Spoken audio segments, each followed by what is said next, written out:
الحمد لله وحده والصلاة والسلام على من لا نبي بعده أما بعد فأعوذ بالله من الشيطان الرجيم بسم الله الرحمن الرحيم وقال الذين كفروا لرسلهم لنخرجنكم من أرضنا أو لتعودن في ملتنا فأوحى إليهم ربهم لنهلكن الظالمين صدق اللہ العظیم۔ سورہ ابراہیم ہے، آیت نمبر 13۔ اللہ کا کلام سننے کے لیے قریب تشریف لے آئے۔ اللہ فرماتے ہیں وقال الذین کفروا لرسلہم، کافروں نے اپنے رسولوں سے کہا لنخرجنکم من ارضنا، ہم تمہیں نکال دیں گے اپنے ملک سے، اپنی زمین سے، اپنے شہر سے، او لتعودن فی ملتنا، یا تم ہماری ملت میں، ہمارے دین میں دوبارہ واپس آ جاؤ۔ یہ کئی انبیاء کو کافروں اور مشرکوں نے دھمکی دی کہ اول تو ہم تمہیں اپنے وطن اور اپنے شہر سے باہر نکال دیں گے، اور اگر اس سے بچنا چاہتے ہو تو ہمارے مذہب میں دوبارہ واپس آ جاؤ۔ یہاں سوال پیدا ہوتا ہے کہ کیا اللہ کے نبی پہلے مشرکوں کی جماعت میں تھے؟ کیا اللہ کے نبی پہلے شرک کرتے تھے جو ان سے یوں کہا کہ دوبارہ ہمارے مذہب میں واپس آ جاؤ؟ دو جواب دیے مفسرین نے اس سوال کے۔ ایک جواب تو یہ کہ ان کا مطلب واپس لوٹنا نہیں تھا کہ پہلے شرک میں تھے دوبارہ شرک میں آ جاؤ، بلکہ مطلب یہ تھا کہ جیسے ہم شرک کرتے ہیں تم بھی شرک والے مذہب میں آ جاؤ۔ پہلے کچھ تھے یا نہیں تھے، لیکن اب تم ہمارے مذہب میں آ جاؤ۔ تو اپنے مذہب میں آنے کی دعوت دی انہوں نے۔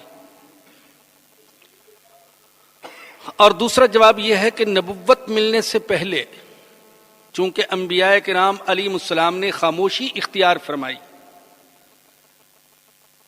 تو اس خاموشی کو انہوں نے یوں سمجھا کہ یہ بھی ہمارے مذہب میں ہے، اور اب نئے مذہب کی تبلیغ انہوں نے شروع کر دی۔ جیسے ہمارے آقا حضرت محمد الرسول اللہ صلی اللہ علیہ وسلم 40 سال کی عمر میں نبوت ملی، تو ظاہر ہے کہ 40 سال تک تو آپ نے کبھی کسی کو توحید کی دعوت نہیں دی۔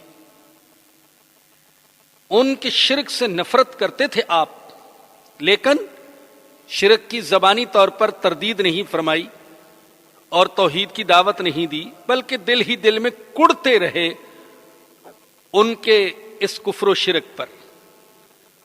تو وہ یہ سمجھتے رہے کہ محمد ہمارے ساتھ ہیں صلی اللہ علیہ وسلم، یہ بھی اپنے باپ دادا کے مذہب پر ہیں۔ تو اپنے تصور اور اپنے گمان کے مطابق کہنے لگے کہ تم دوبارہ اسی مذہب میں آ جاؤ جس مذہب میں تم پہلے تھے، ورنہ تمہیں ملک سے نکال دیا جائے گا۔ فَأَوْحَى إِلَيْهِمْ رَبُّهُمْ، ان کے رب نے ان کی طرف وحی کی، انبیاء کی طرف، ان کو اطمینان اور سکون اور تسلی دینے کے لیے لَنُهْلِكَنَّ الظَّالِمِينَ، ہم ظالموں کو ہلاک کر دیں گے، آپ ان سے پریشان نہ ہوں، یہ آپ کا کچھ نہیں بگاڑ سکیں گے، ہم ان کو تباہ کر دیں گے۔ وَلَنُسْكِنَنَّكُمُ الْأَرْضَ مِن بَعْدِهِمْ، اور ان کے بعد تمہیں زمین میں سکونت عطا کریں گے۔ یہ اللہ کی سنت ہے، جب ظالموں کا ظلم حد سے تجاوز کر جائے تو اللہ پاک ان کا نام و نشان صفحہ ہستی سے مٹا دیتے ہیں، اور پھر ایسے لوگوں کو اللہ زمین میں جگہ دیتے ہیں جو عدل کرنے والے ہوں. یہ اللہ کا دستور ہے. آج لوگ سوچتے ہیں آج اللہ کی یہ سنت کیوں نہیں پوری ہوتی کہ ظلم کرنے والوں کو مٹا دیا جائے اور عدل کرنے والوں کو اٹھا دیا جائے اور ان کو زمین میں بسا دیا جائے. لیکن عدل کرنے والے ہے کہاں؟ ایمان پر پورے پورے چلنے والے ہے کہاں؟ ظلم سے بچنے والے ہے کہاں؟ اگر ہم یہود و نصارہ کو بدترین سمجھتے ہیں، ان کو مٹا دیا جائے تو ہمارے اندر ایمان والی ساری صفات کہاں پائی جاتی ہیں کہ ہمیں زمین کا نظام دے دیا جائے؟ ہم تو خود سر سے پاؤں تک ظلم میں ڈوبے ہوئے لوگ ہیں. جس کا بس چلتا ہے وہ ظلم کرتا ہے. چھوٹا چھوٹا ظلم کرتا ہے، بڑا بڑا ظلم کرتا ہے. لیکن ہر ایک اپنی بساط کے مطابق ظلم میں مبتلا ہے.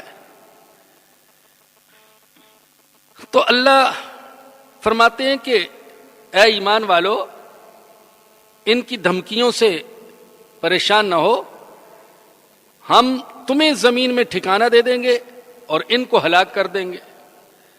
ذالک لمن خاف مقامی وخاف وعید، یہ وعدہ اس کے لیے ہے.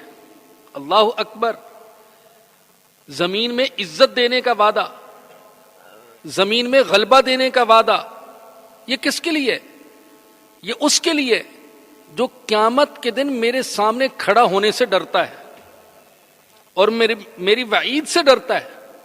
اس کے لیے وعدہ ہے.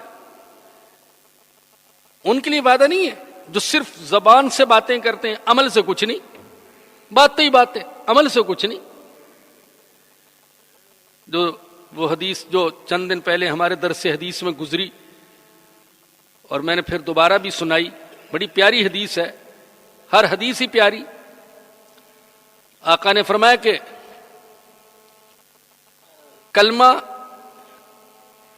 کلمہ پڑھنے والے کی حفاظت کرتا ہے جب تک کہ وہ دین کو آگے رکھے، دنیا کو پیچھے رکھے. دنیا کمائے مگر دنیا کو پیچھے رکھے، دین کو آگے رکھے، تو کلمہ اس کی حفاظت کرتا ہے، اللہ کے عذاب سے حفاظت کرتا ہے، بلاؤں سے حفاظت کرتا ہے.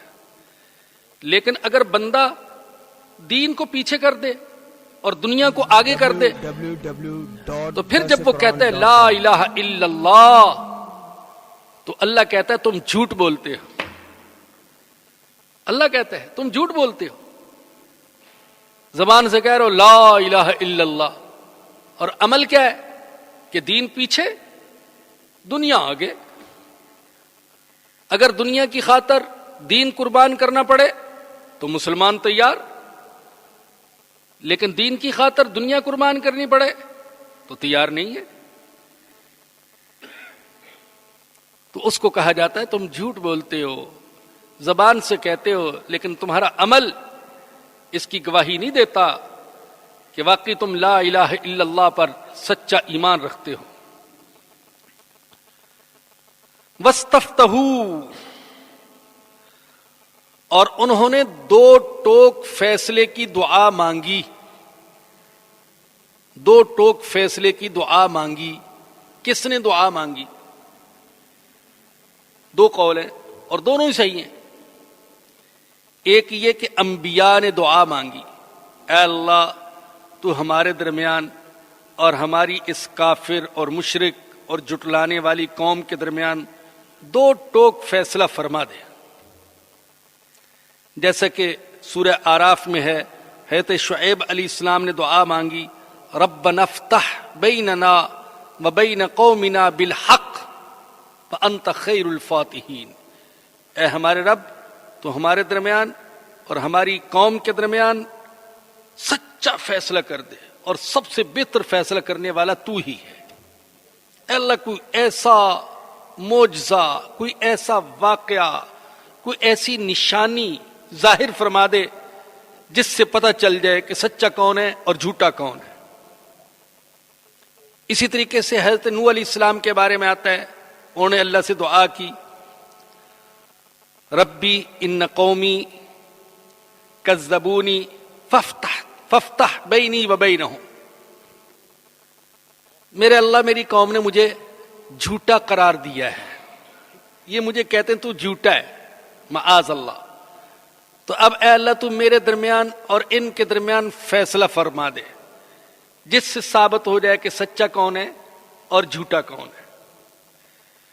تو ایک مطلب تو اس کا یہ ہے، وَاسْتَفْتَحُوا، انبیاء نے اللہ سے دعا مانگی کہ اے اللہ ہمارے درمیان اور ہمارے مخالفوں کے درمیان دو ٹوک فیصلہ فرما دے۔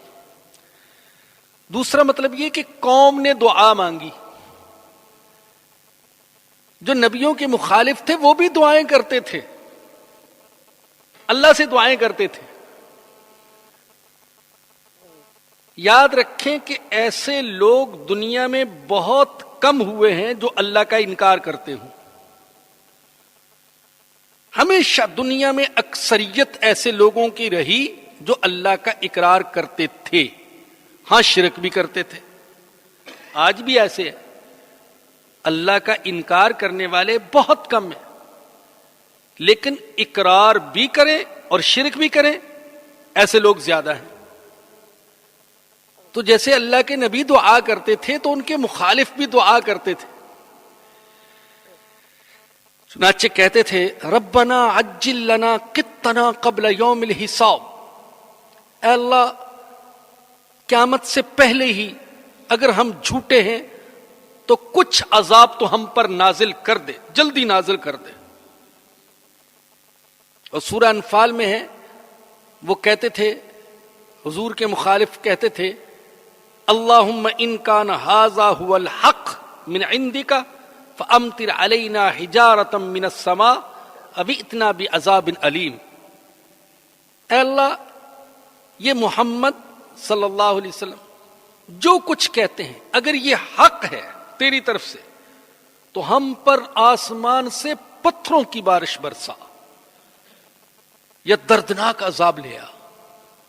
تو جیسے اللہ کے نبی دعا کرتے تھے تو ان کے مخالفین بھی دعا کرتے تھے۔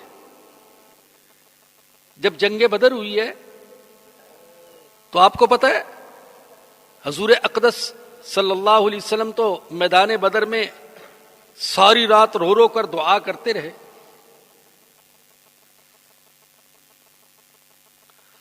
اور ابو جہل جب وہ لشکر لے کر روانہ ہو رہا تھا مکہ سے تو اس نے بھی غلاف کعبہ پکڑ کر دعا کی، اے اللہ آج حق والوں کو غلبہ عطا فرما دے۔ وہ بھی دعا کر رہا تھا غلاف کعبہ پکڑ کر، اے اللہ آج حق والوں کو غلبہ عطا فرما دے۔ اور کہنا چاہیے کہ اللہ نے ابو جہل کی دعا قبول فرما لی اور اللہ نے حق والوں کو میدان بدر میں غلبہ عطا فرما دیا۔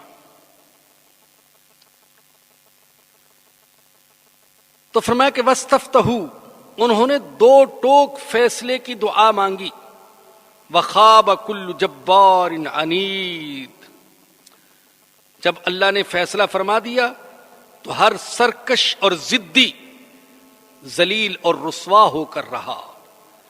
مِن وَرَائِهِ جہنم، اس کے آگے جہنم ہے،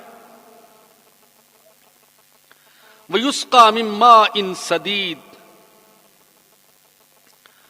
اور اسے پیپ اور لہو سے سیراب کیا جائے گا، پیپ اور لہو اس کو پلایا جائے گا۔ اللہ ہم سب کی حفاظت فرمائے۔ قرآن کریم میں یہ کئی مقامات پر آیا کہ دوزخیوں کو پیٹ بھرنے کے لیے زقوم کا درخت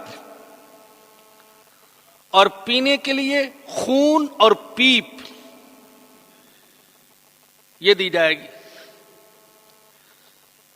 سورہ واقعہ میں ہے، اللہ فرماتے ثم انکم ایھا الضالون المکذبون، پھر بے شک اے گمراہو، اے جھٹلانے والو، لآکلون من شجر من زقوم، تم کھاؤ گے زقوم کے درخت سے، فمالئون منها البطون، اور اس سے اپنے پیٹ بھرو گے، فشاربون علیہ من الحمیم، فشاربون شرب الہیم۔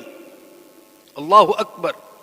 اللہ کہتے ہیں کہ وہ کھولتا ہوا پانی اور کھولتی ہوئی پیپ اور لہو پئیں گے۔ اللہ کیسے پئیں گے؟ کھولتا ہوا لہو اور کھولتی ہوئی پیپ اور کھولتا ہوا پانی وہ پئیں گے۔ اللہ کہتا ہے پئیں گے۔ کیسے پئیں گے؟ شرب الہیم۔ اللہ کہتے ہیں جیسے پیاسا اونٹ پیتا ہے ایسے پئیں گے۔ بظاہر تو ہونا چاہیے کہ گرم پانی انسان اس کو دیکھ کر ہی دور بھاگ جائے، لیکن اللہ فرماتے ہیں ان کے سینے میں پیاس کی وجہ سے ایسی آگ لگی ہوگی کہ کھولتے ہوئے پانی کو بھی ایسے پئیں گے جیسے پیاسا اونٹ پیتا ہے۔ اونٹ کی برداشت بھی بہت مشہور ہے اور اونٹ کا پانی پینا بھی بہت مشہور ہے۔ ایک طرف اس کی برداشت کا یہ عالم کہ کئی دن سخت گرمی میں بغیر پانی پیے گزار لیتا ہے، اور دوسری طرف جب پھر پیتا ہے تو اتنا پیتا ہے کہ کئی دن کا ذخیرہ کر لیتا ہے، پیتا ہی چلا جاتا ہے۔ تو فرمایا جیسے پیاسا اونٹ پانی پیتا ہے، ایک دم پانی پر ٹوٹ پڑتا ہے، اسی طریقے سے یہ پانی پئیں گے۔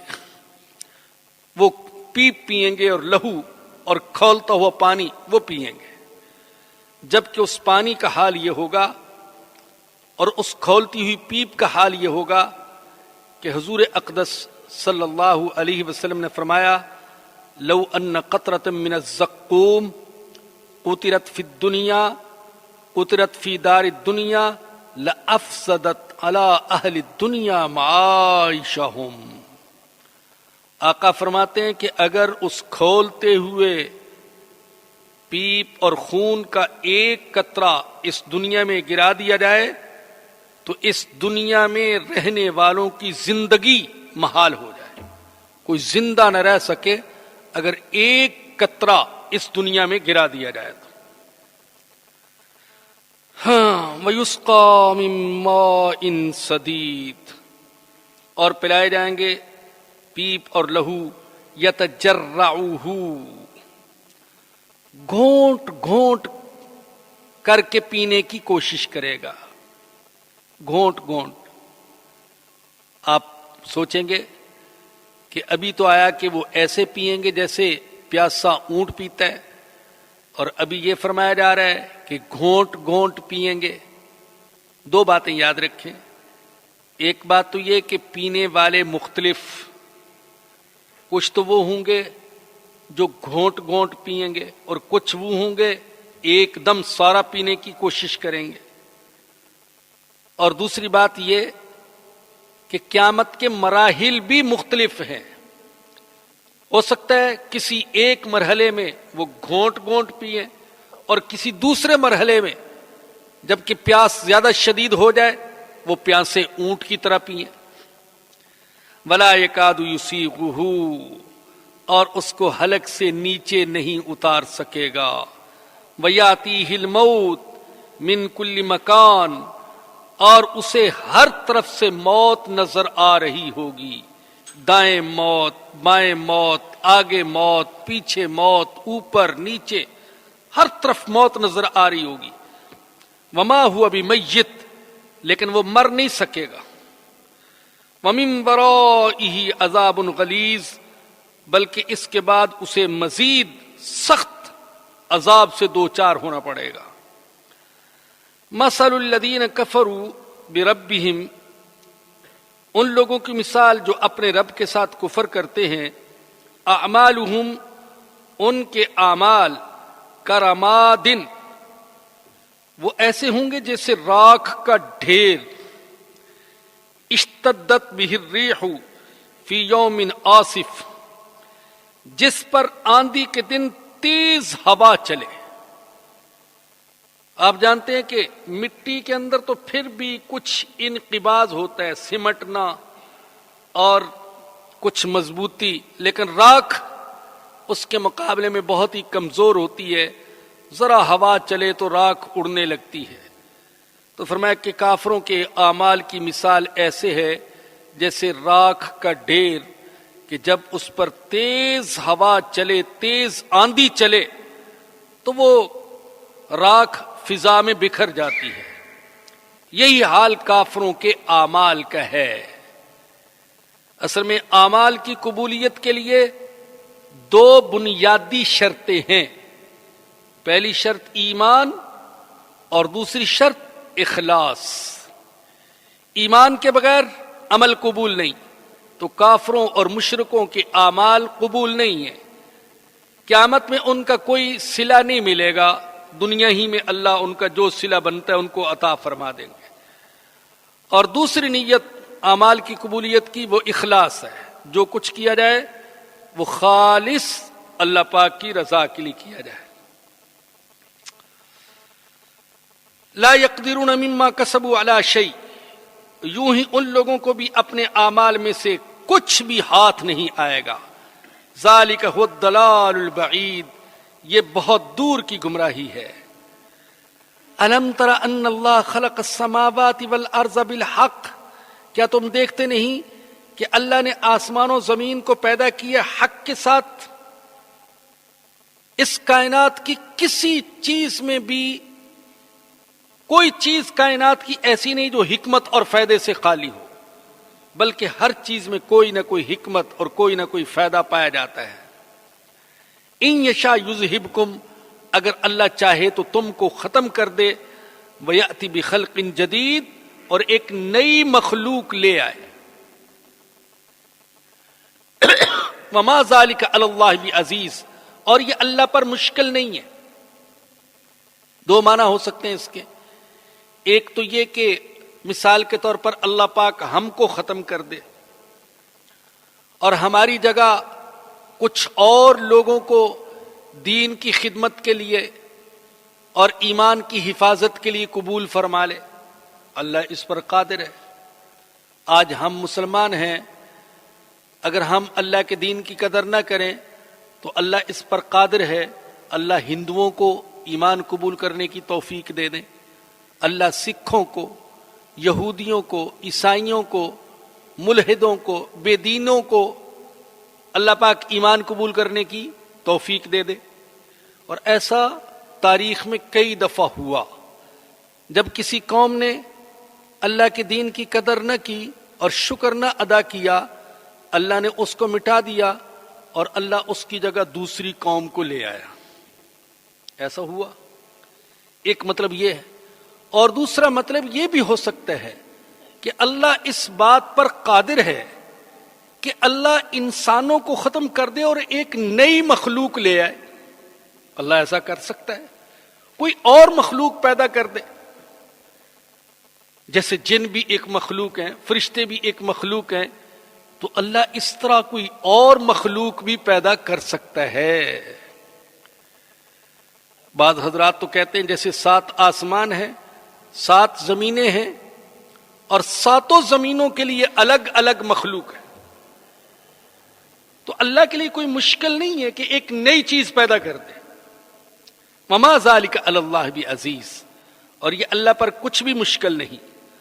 وبرزوا للہ جمیعا، اور قیامت کے دن یہ سب اللہ کے سامنے کھڑے ہوں گے۔ فقال الضعفاء للذین استکبروا، تو کمزور لوگ کہیں گے ان سے جو بڑے بنے ہوئے تھے، عوام کہیں گے اپنے لیڈروں سے، اپنے سرداروں سے، اپنے وڈیروں سے، انا کننا لکم تبعا، ہم تو دنیا میں تمہاری اتباع کیا کرتے تھے، تمہاری مان کر چلتے تھے۔ فہل انتم مغنون عنا من عذاب اللہ من شیء، تو کیا تم ہم سے اللہ کا کچھ عذاب ہٹا سکتے ہو؟ اللہ کے عذاب سے آج ہمیں بچا سکتے ہو؟ ہم نے تو دنیا میں تمہاری مانی، تمہاری اتباع کی، اللہ کے نبیوں کی نہیں مانی، اللہ کی نہیں مانی، تمہاری مان کر چلتے رہے، اور تم کہتے تھے عذاب کچھ نہیں، آج عذاب تو سامنے ہے، تو کیا ہمیں عذاب سے بچا سکتے ہو؟ قالوا لو ہدانا اللہ لہدیناکم، وہ کہیں گے اگر اللہ ہم کو ہدایت دیتا ہم تم کو ہدایت دے دیتے، یہ وہ کہیں گے، لیکن ہم خود ہدایت سے محروم رہے تو ہم تم کو بھی ہدایت نہ دے سکے۔ حالانکہ ان کا یہ قول سراسر جھوٹ ہوگا۔ اللہ تو ہدایت دیتا ہے، اللہ ہدایت کا راستہ دکھاتا ہے، لیکن کوئی اس راستے پر چلتا ہے اور کوئی اس راستے پر نہیں چلتا۔ سواء علینا اجزعنا ام صبرنا، ہمارے لیے برابر ہے کہ ہم جزا فضا کریں یا صبر کریں، آج بچاؤ کی کوئی صورت بھی نہیں ہے۔ حدیث میں آتا ہے جہنمی کبھی تو صبر کرنے کی کوشش کریں گے، کہیں گے کہ ایمان والوں نے صبر کیا، صبر کا ان کو بڑا اچھا پھل ملا، اللہ نے ان کو جنت میں ٹھکانہ دیا، ہم بھی صبر کر کے دیکھتے ہیں، شاید ہمارے ساتھ بھی بھلا کیا جائے۔ جب دیکھیں گے کہ صبر کرنے سے تو مسئلہ حل نہیں ہوا، اللہ کے عذاب میں کوئی کمی نہیں ہوئی، تو پھر شور کریں گے، ہائے واویلا کریں گے، فریادیں کریں گے، لیکن اس کا بھی کوئی فائدہ نہیں ہوگا۔ تو پھر آپس میں کہیں گے یہاں تو ہمارے بچاؤ کی کوئی صورت نہیں، چاہے ہم چیخیں اور چلائیں یا صبر کر کے خاموش ہو جائیں۔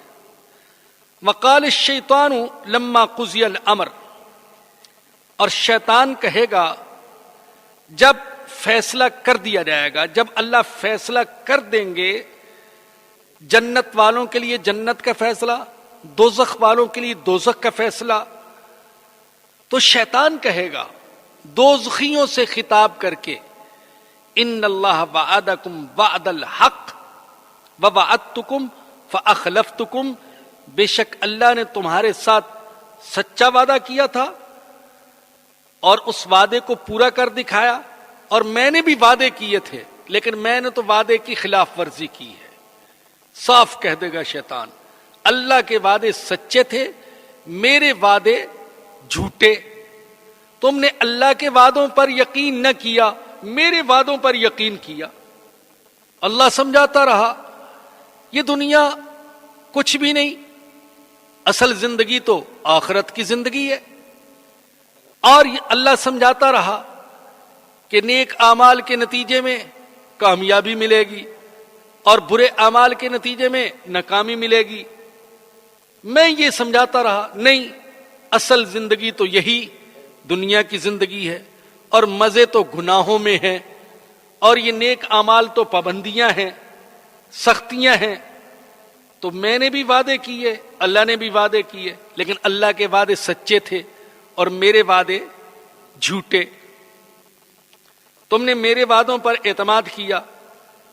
آج وما کان لی علیکم من سلطان، شیطان کہے گا دنیا میں تم پر میرا کوئی زور نہیں تھا۔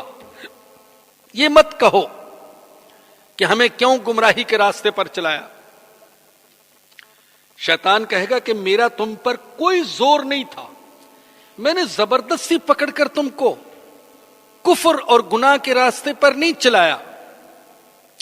الا ان دعوتکم، مگر یہ کہ میں نے تم کو دعوت دی برائی کی طرف، کفر کی طرف، شرک کی طرف، گناہ کی طرف دعوت دی، فاستجبتم لی، تم نے میری دعوت کو قبول کر لیا۔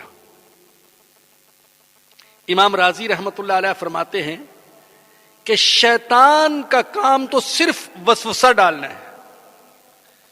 تو شیطان کہے گا کہ میں نے تمہارے دل میں وسوسے ڈالے، برائی کے وسوسے ڈالے، اور تم نے میرے وسوسوں کو قبول کر لیا۔ فلا تلومونی، تو مجھے ملامت نہ کرو، ولوموا انفسکم، اپنے آپ کو ملامت کرو کہ تم نے میری بات کو کیوں مانا تھا۔ اللہ اکبر، اللہ بندوں پر کتنا مہربان ہے کہ جو کچھ شیطان آخرت میں کہے گا اللہ پاک ہمیں دنیا میں وہ سب کچھ سنا رہا ہے، بتا رہا ہے کہ دیکھو آخرت میں یہ تمہارے ساتھ ہونے والا ہے۔ آج جس شیطان کی پیروی کر رہے ہو یہ شیطان قیامت کے دن تم سے بیزاری کا اظہار کر دے گا اور تمہیں ذلیل و رسوا کرے گا، کہے گا اللہ کے وعدے سچے تھے، میرے وعدے جھوٹے تھے، تم بڑے بے وقوف تھے کہ اللہ کے وعدوں کو چھوڑ کر میرے وعدوں پر اعتماد کرتے رہے، لہذا مجھے ملامت نہ کرو، اپنے آپ کو ملامت کرو۔ اور دیکھا جائے تو شیطان سچ بول رہا ہے، شیطان سچ بول رہا ہے، شیطان جھوٹ نہیں بولے گا قیامت کے دن، قیامت کے دن سچ بولے گا اور کہے گا ما انا بمصرخکم، نہ میں تمہاری فریاد رسی کر سکتا ہوں، وما انتم بمصرخی، نہ تم میری فریاد رسی کر سکتے ہو، نہ میں تمہیں اللہ کے عذاب سے بچا سکتا ہوں، نہ تم مجھے اللہ کے عذاب سے بچا سکتے ہو۔ انی کفرت بما اشرکتمونی من قبل، میں تو بیزاری ظاہر کرتا ہوں اس سے جو تم اس سے پہلے مجھے شریک ٹھہراتے رہے۔ تم تو بڑے بیوقوف تھے، ارے مجھے شریک بناتے تھے اللہ کا، کہاں اللہ کہاں میں، یہ تم نے اپنا نقصان کیا، اپنے آپ کو تباہ کیا۔ ان الظالمین لہم عذاب علیم، بے شک ظالموں کے لیے دردناک عذاب ہوگا۔ وَأُدْخِلَ الَّذِينَ آمَنُوا وَعَمِلُوا الصَّالِحَاتِ، اور داخل کیے جائیں گے وہ لوگ جو ایمان لائے اور جنہوں نے نیک اعمال کیے، ایسے باغات میں تجری من تحتها الانہار، جن کے نیچے سے نہریں جاری ہوں گی، خالدین فیہا، ان باغات میں ہمیشہ رہیں گے، بِإِذْنِ رَبِّهِمْ، اپنے رب کے حکم سے، تحیتہم فیہا سلام، ان کی ملاقات کی دعا آپس میں کیا ہوگی؟ سلام سلام، وہ ایک دوسرے کو سلام کریں گے۔ اہل جنت آخرت میں جنت میں ایک دوسرے کو سلام کریں گے، اہل ایمان دنیا میں ایک دوسرے کو سلام کرتے ہیں۔ سلام، السلام علیکم، یہ اہل ایمان کی پہچان ہے۔ آقا کا حکم ہے، اگر تم چاہتے ہو کہ تمہارے درمیان محبتیں پروان چڑھیں تو سلام کو عام کرو، جتنا زیادہ ہو سکے سلام کیا کرو، السلام علیکم السلام علیکم، نہ بائے بائے نہ ہائے ہائے، بلکہ نہ ٹاٹا، بلکہ صرف السلام علیکم۔ بلکہ یہ بھی کہہ دوں خدا حافظ بھی نہیں ہے، السلام علیکم۔ خدا حافظ بڑا مبارک کلمہ ہے، مبارک کلمہ ہے، لیکن آقا کا جو حکم ہے وہ یہی ہے کہ ملاقات کے وقت اور جدا ہوتے وقت سلام کرو، السلام علیکم۔ السلام علیکم کے اندر خدا حافظ خود بخود آ جاتا ہے، آقا کی سنت الگ پوری ہو گئی اور خدا حافظ کی دعا بطریق اولا اس میں آ گئی۔ بارہا عرض کیا جا چکا، مختلف قوموں اور مختلف مذہبوں میں آپس میں ملاقات کے لیے جو کلمات کہے جاتے ہیں، ان سب کلمات میں سے بہترین کلمہ السلام علیکم ہے۔ اور سلام میں ابتدا کی کوشش کرنی چاہیے، ابتدا کی کوشش کی جائے۔ جو ابتدا کرتا ہے سلام میں، آقا نے فرمایا کہ وہ تکبر سے بری ہے، اور سلام میں ابتدا کرنا یہ سنت ہے، اور سلام کا جواب دینا یہ واجب ہے۔ اور ایک پہیلی کے طور پر بعض اوقات سوال کیا جاتا ہے کہ وہ کون سی سنت ہے جو واجب سے بھی زیادہ افضل ہے؟ بے ترتیب تو یہ کہ فرض زیادہ افضل ہے، واجب زیادہ افضل ہے، لیکن کون سی سنت ہے سنت لیکن واجب سے افضل؟ تو جواب یہ ہے کہ وہ سنت ہے سلام میں ابتدا کرنا، السلام علیکم۔ یہ ابتداءً سلام کرنا، سلام میں پہل کرنا سنت ہے، اور جواب دینا واجب ہے، لیکن سنت کا ثواب واجب سے زیادہ ہے۔ تو جنتی ایک دوسرے کو سلام کریں گے، فرشتے آئیں گے تو وہ بھی سلام کریں گے، والملائکۃ یدخلون علیہم من کل باب سلام علیکم بما صبرتم فنعم عقبی الدار۔ ہر دروازے سے جنتیوں پر فرشتے داخل ہوں گے اور وہ کہیں گے چونکہ تم صبر کیا کرتے تھے لہذا تم پر سلام ہو، سلام ہو، اللہ اکبر۔ آپس میں بھی ایک دوسرے کو کہیں گے سلام، اور جنتی بھی کہیں گے تم پر سلام، اور خود اللہ بھی کہے گا اے جنت والو تم پر میری طرف سے سلام۔ تو اللہ بھی سلام کریں گے جنتیوں کو۔ الم تر کیف ضرب اللہ مثلا کلمۃ طیبۃ کشجرۃ طیبۃ، کیا تم دیکھتے نہیں اللہ نے کیسی مثال بیان کی ہے کلمہ طیبہ کی۔ کلمہ طیبہ کی مثال کیا ہے؟ کشجرۃ طیبہ، ایسے ہے جیسے پاکیزہ درخت، اصلھا ثابت، اس کی جڑ زمین کی گہرائی میں ہوتی ہے، وفرعھا فی السماء، اور اس کی شاخیں آسمان میں، تؤتی اکلھا کل حین باذن ربھا، وہ ہر وقت اپنا پھل دیتا ہے اپنے رب کے حکم سے۔ وَيَضْرِبُ اللَّهُ الْأَمْثَالَ لِلنَّاسِ، اور اللہ لوگوں کے لیے مثالیں بیان کرتا ہے، لَعَلَّهُمْ يَتَذَكَّرُونَ، تاکہ وہ سمجھیں، تاکہ وہ نصیحت قبول کریں۔ یہ اللہ نے کلمہ طیبہ کی مثال دی ہے۔ کلمہ طیبہ سے مراد، زیادہ تر حضرات کہتے ہیں اس سے مراد کلمہ توحید ہے۔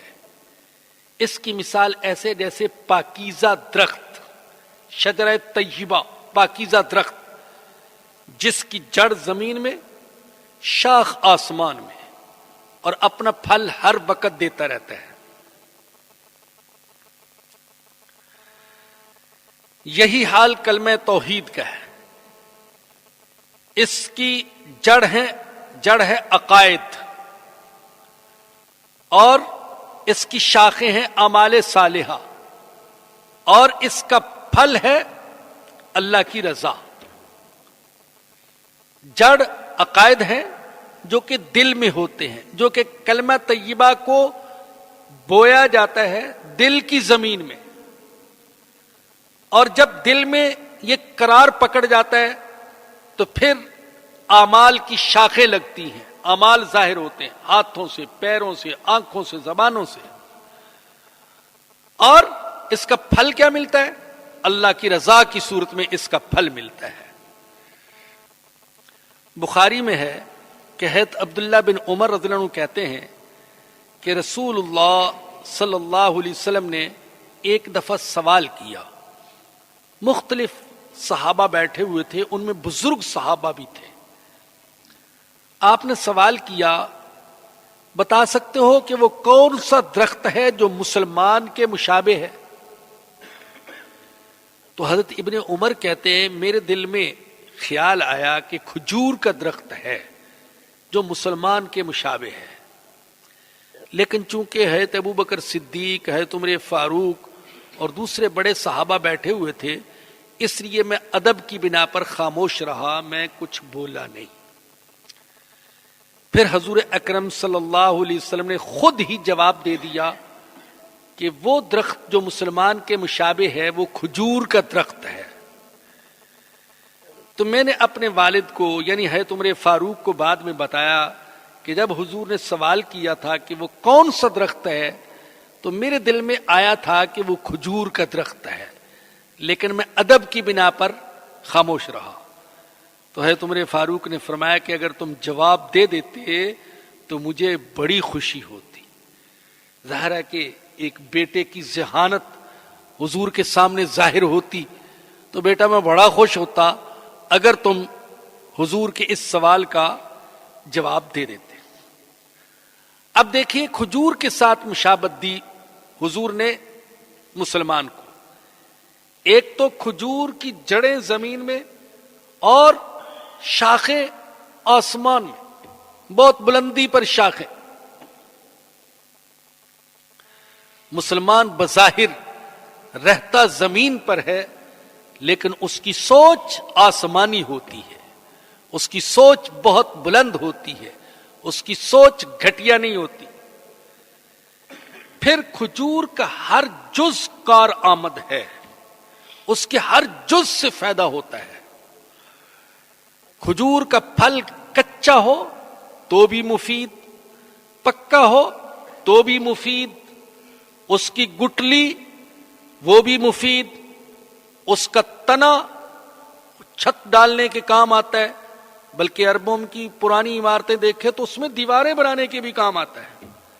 عربوں کی جو پرانی دیواریں، پرانی عمارتیں ہم نے دیکھی تو یہ کہ 2-4 پتھر لگاتے، پھر کھجور کا تنا، پھر پتھر، پھر کھجور کا تنا، تو دیوار میں بھی کھجور کا تنا اور چھت پر بھی کھجور کا تنا، پھر اس کے پتوں سے پتہ نہیں کتنی چیزیں بنتی ہیں، پنکھے بھی بنتے ہیں، چٹائیاں بھی بنتی ہیں، ٹوکریاں بھی بنتی ہیں، اور نامعلوم اب تو کتنی ڈیکوریشن کی چیزیں لوگوں نے کھجور کے پتوں سے بنانا شروع کر دی۔ کہاں دیہاتی اور کیا شہری، کیا پسماندہ لوگ اور کیا ماڈرن لوگ، وہ سب ہی کھجور کے پتوں سے عجیب و غریب چیزیں بنا رہے ہیں۔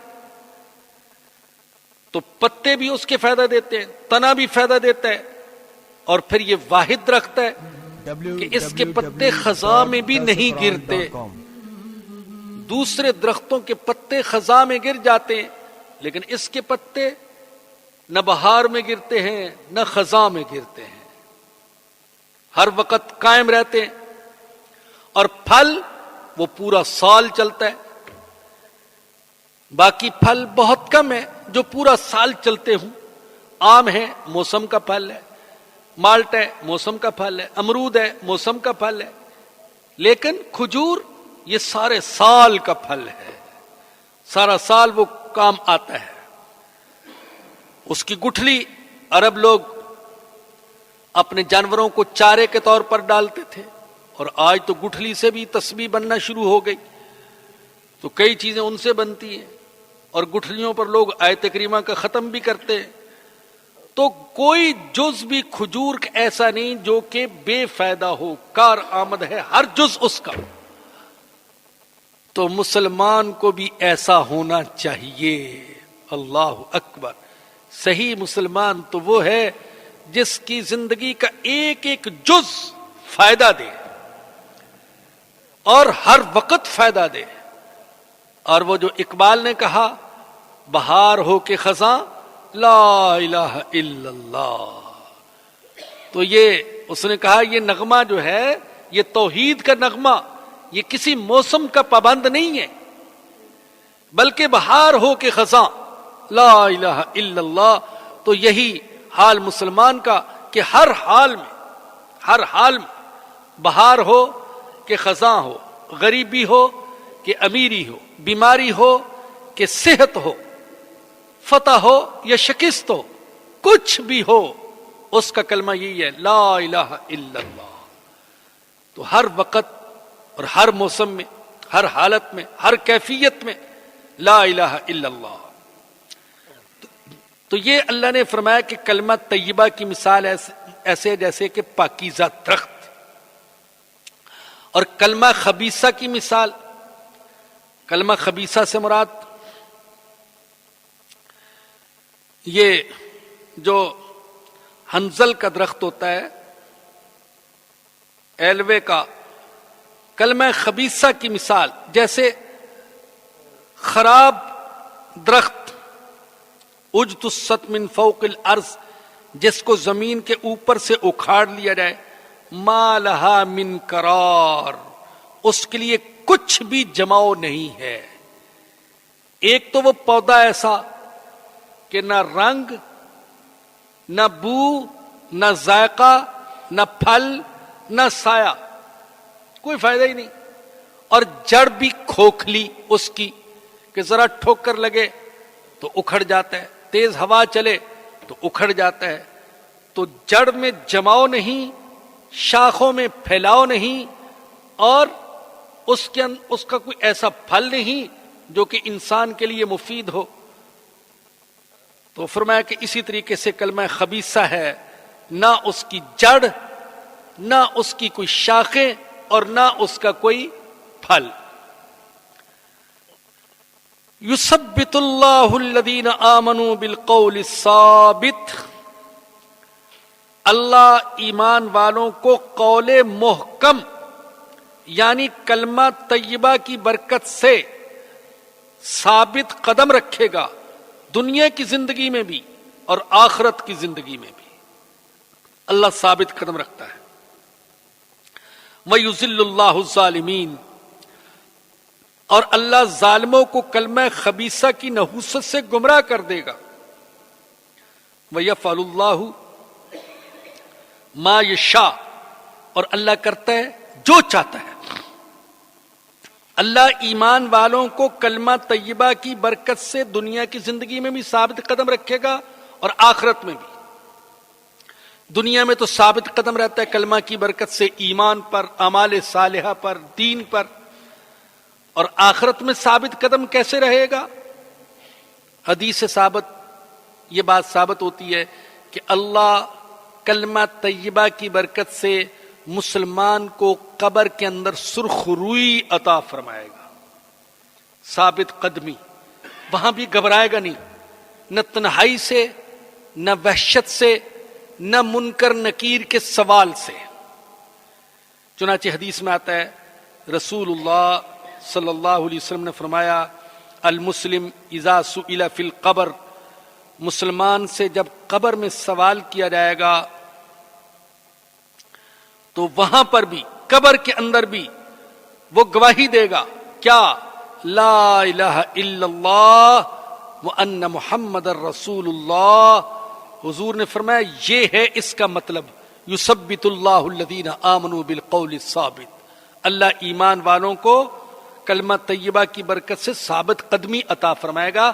تو اس کا مطلب یہ کہ جب قبر میں اس سے سوال کیا جائے گا تیرا رب کون، تیرا نبی کون، تیرا دین کون، تو وہاں پر بھی وہ کلمہ پڑے گا۔ یہ ہے اس آیت کریمہ کا مفہوم۔ اور ابو داود میں روایت ہے کہ نبی اکرم صلی اللہ علیہ وسلم جب میت کے دفن سے فارغ ہوتے تو آپ کچھ دیر ٹھہر جاتے اور آپ فرماتے کہ اپنے بھائی کے لیے دعا کرو، اپنے بھائی کے لیے، مرنے والے بھائی کے لیے دعا کرو، استغفار کرو، اور اللہ سے اس کے لیے ثابت قدمی کا سوال کرو کہ اللہ پاک اس کو قبر میں ثابت رکھے، اس کا سوال کرو۔ کیونکہ یہ حضور فرما رہے ہیں کیونکہ ابھی اس سے سوال کیا جائے گا، منکر نکیر آئیں گے تو سوال کریں گے، اللہ سے دعا کرو کہ اللہ اس کو صحیح جواب دینے کی توفیق دے۔ اور فرمایا کہ مومن تو ثابت قدم رہتا ہے کلمہ طیبہ پر، اور جب اس سے پوچھا جاتا ہے من ربک، تیرا رب کون، کہتا ہے میرا رب اللہ، نبی کون، اللہ، اور دین کیا، اسلام۔ لیکن کافر سے جب سوال کیا جائے ارے تیرا رب کون ہے، کہتا ہے ہا لا ادری، ہائے ہائے مجھے کچھ نہیں پتا۔ ارے نبی کون، ہا لا ادری، مجھے کچھ نہیں پتا۔ تو وہ آگے سے لا علمی کا اظہار کرے گا، لیکن مسلمان جواب دے گا میرا رب اللہ ہے، میرا دین اسلام ہے، اور میرے نبی حضرت محمد الرسول اللہ صلی اللہ علیہ وسلم ہیں۔ اللہ تعالی ہم سب کو قبر میں ثابت قدمی عطا فرمائے۔ آقا نے فرمایا کہ قبر یہ آخرت کی منزلوں میں سے پہلی منزل ہے، جو یہاں کامیاب ہو گیا وہ باقی منزلوں میں بھی کامیاب ہو جائے گا، اور جو یہاں ناکام وہ باقی منزلوں میں بھی ناکام۔ اللہ پاک ہم سب کو آخرت کی ساری منزلوں میں کامیابی عطا فرمائے۔ وآخر دعوانا الحمد للہ رب العالمین، والصلاة والسلام علی سید الانبیاء والمرسلین۔ ربنا ظلمنا انفسنا وان لم تغفر لنا وترحمنا لنكونن من الخاسرین۔ ربنا لا تزغ قلوبنا بعد إذ هديتنا وهب لنا من لدنك رحمة إنك أنت الوهاب۔ اللهم إنا نسألك من خير ما سألك منه نبيك محمد صلى الله عليه وسلم، ونعوذ بك من شر ما استعاذ منه نبيك محمد صلى الله عليه وسلم۔ اللهم إنا نسألك العفو والعافية في الدنيا والآخرة۔ رب اغفر وارحم وأنت خير الراحمين۔ رب اغفر وارحم وانت خیر الراحمین رب اغفر وارحم وانت خیر الراحمین ربنا آتنا فی الدنیا حسنة وفی الآخرة حسنة وقنا عذاب النار ربنا تقبل منا انك انت السميع العليم وتب علينا انك انت التواب الرحيم صلی اللہ تعالی علی رسولہ وخیر خلقہ سیدنا ومولانا محمد وآلہ وصحبہ واہل بیتہ اجمعین آمین برحمتک یا ارحم www.darsequran.com